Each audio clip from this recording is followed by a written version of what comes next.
আসসালামু আলাইকুম। কেমন আছেন? আশা করি সবাই ভালো আছেন। তো দেখেন আজকে কি রান্না করব। তো সবার আগে বলতেছি রান্না তো দেখাবো আপনাদেরকে। উম, আসলে আমি সকালে দুইটা ভিডিও এসেছি, একটা মুরব্বি বলছিলাম যে লেখে মানে মুরব্বিটা আমার জন্য দোয়া করছে। আসলে আমার জন্য সবাই দোয়া করে। আমি আল্লাহর কাছে শুকরিয়া যে আমার আপন বলতে কেউ নেই, কিন্তু পরেরা আমার জন্য সবাই দোয়া করে। আমি জানি না সবার এত পছন্দের কেন, আর আপনাদের পছন্দের হতে পারবো কিনা জানি না। তো আলহামদুলিল্লাহ, আমারে আল্লাহ রোগ দিছে, এখন আমি মোটামুটি ভালোই আছি, ভালো করতেছি আল্লাহ পাকে আমারে। তো একটা মুরব্বি মানে দোকানদার, উনি চা দোকানে চা বিক্রি করেন। মুরব্বি, উনিও খুব গরিব মানুষ।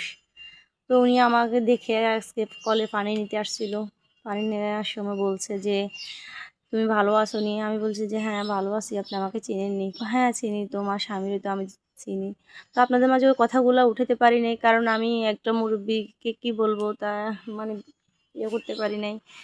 তো যখন উনি বলছে যে তোমার অসুখ ভালো হয়েছে, আল্লাহ তোমার ভালো করছে, নামাজ কালামা পড়িও। হ্যাঁ আমি 5 ওয়াক্ত নামাজ পড়ি, উপর আল্লাহ কবুল করে নেওয়ার মালিক হয়েছে আল্লাহ, কিন্তু আমি 5 ওয়াক্ত নামাজ কোরআন শরীফ পড়ি। আল্লাহ যেন আপনাদের দোয়ায় আমাকে ভালো রাখে, আমি যেন সবসময় 5 ওয়াক্ত নামাজ কোরআন তেলাওয়াত করতে পারি।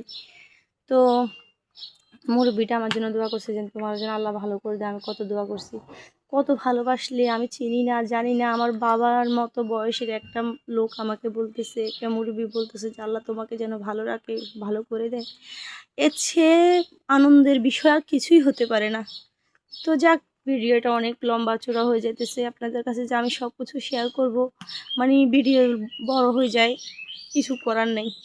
তো আসলে আমার কান্না পায় এসব কথাগুলো বলতে, আমার অনেক কান্না পায়। আমার আসলে আপন বলতে কিছুই নেই, একমাত্র আল্লাহ আর আমার স্বামী, আমার সন্তানেরা, আর আপনারা ছাড়া আমার আপন বলতে মানে আছে, আমার ভাইরা আছে, আমার মা আছে, বাবা নেই, বাবা মারা গেছে।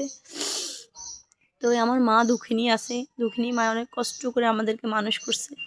তো আজকে যাক এটুকু বললাম, বলবো আস্তে আস্তে আপনাদের মাঝে একদিন হয়তো সব লং ভিডিও দিয়ে সব বলবো। তো আজকে কি রান্না করতেছি দেখেন। আজকে ফুলকপি, সিম, বেগুন, আলু দিয়ে দেশি চিংড়ি মাছ, দেখছেন দেশি চিংড়ি মাছ দিয়ে রান্না করব।